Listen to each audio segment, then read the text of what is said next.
মনের মধ্যে হা করে লোভার মতন না তাকিয়ে থেকে মাঝে মধ্যে তো একটু বানিয়েও খেতে পারো, বলো একটা গান্ডু।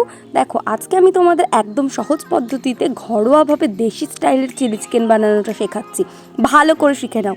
এখানে আমি চিলি চিকেন বানানোর জন্য সব ধরনের মাংসের পিস নিয়েছি, তারপর অ্যাড করেছিলাম পরিমাণ মতন ময়দা আর কর্নফ্লাওয়ার, আর সাথেই দিয়ে দিয়েছিলাম কিছুটা কুচি করে রাখা আদা আর বেশ ভালোভাবে থেতো করে রাখা রসুন। তারপর সমস্ত সসগুলোকে অ্যাড করেছিলাম, soya sauce, chilli sauce, tomato sauce, তারপর দিয়ে দিয়েছিলাম হলুদ গুঁড়ো, কাশ্মীরি লঙ্কার গুঁড়ো, পরিমাণ মতো নুন আর চিকেন কারি মশলা। তারপর এর মধ্যে অ্যাড করেছিলাম একটা ডিম। এবার সবগুলোকে একসাথে ভালোভাবে মাখিয়ে নিচ্ছিলাম। আর দেখো এইভাবে যদি তোমরা একবার বানাও, বিশ্বাস করো মানে এটা ছাড়া তোমাদের আর মনেই হবে না অন্য কোনো জায়গার কোনো চিলি চিকেন খাই। তারপর সবশেষে এর মধ্যে একটু ভিনিগার আর কিছুটা গোলমরিচের গুঁড়ো দিয়ে প্রায় আধা ঘন্টা থেকে 1 ঘন্টা রেস্টের জন্য রেখে দিয়েছিলাম। আর এই দিকে আমি সাদা তেলটাকে ভালোভাবে গরম করে তার মধ্যে সমস্ত ম্যারিনেট করে রাখা চিকেনগুলোকে ভেজে নিচ্ছিলাম। আর মাথায় রাখবে এই সময় গ্যাসের ফ্লেমটাকে মিডিয়াম টু লো হিটে রাখবে, নাহলে কিন্তু তোমাদের পকোড়াগুলো পুড়ে যেতে পারে আর ভেতরটাও কিন্তু কাঁচা কাঁচা থেকে যাবে। দেখো কথা বলতে বলতে এখানে আমার সমস্ত পকোড়াগুলো রেডি হয়ে গেছে। এবার ওই তেলেই সমস্ত যে সবজিগুলো কেটে রেখেছিলাম, যেমন ক্যাপসিকাম, পেঁয়াজ কুচি, এগুলো সমস্ত ভালোভাবে নাড়িয়ে চাড়িয়ে নিতে হবে। আমি এখানে সবার প্রথমে ক্যাপসিকামটা ইউজ করেছিলাম।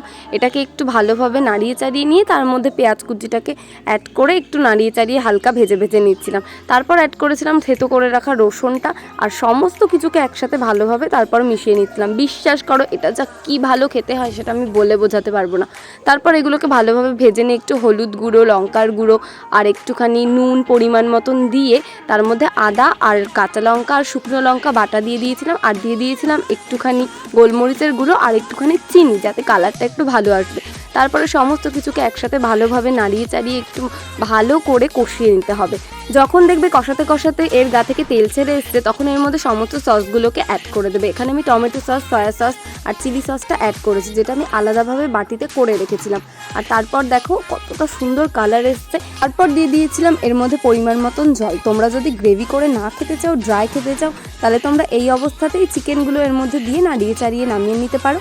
আর যদি তোমরা গ্রেভি খেতে চাও তাহলে তোমরা নিজেদের পরিমাণ মতন এর মধ্যে জল অ্যাড করতে পারো। তারপর দেখো ওই জলটা ফুটে উঠলে আমি সমস্ত চিকেনগুলোকে এর মধ্যে অ্যাড করে একটু ভালোভাবে নাড়িয়ে চাড়িয়ে নিয়ে একটু ফুটতে দিয়েছিলাম। তারপর এটা যখন ফুটে উঠেছিল এর মধ্যে 2-3টে কাঁচা লঙ্কা দিয়ে তার মধ্যে একটু একটা বাটিতে কর্নফ্লাওয়ার গুলে রেখেছিলাম ঠান্ডা জলে, সেটা দিয়ে দিয়েছিলাম। দিয়ে দেখো ভালোভাবে নাড়িয়ে চাড়িয়ে নিচ্ছিলাম যাতে এর মধ্যে একটা থিকনেস চলে আসে। তারপরে এর মধ্যে অ্যাড করেছিলাম ধনেপাতা। তোমরা যদি খেতে না চাও তাহলে দিতে হবে না। দেখো ব্যাস রেডি হয়ে গেল আমাদের দেশি স্টাইলে চিলি চিকেন। না ভিডিওটা যখন দেখেই ফেলেছো তাহলে আর মনের মধ্যে কুটনামি না রেখে একটা লাইক আর একটা সাবস্ক্রাইব অবশ্যই করে দিও। Tata bye.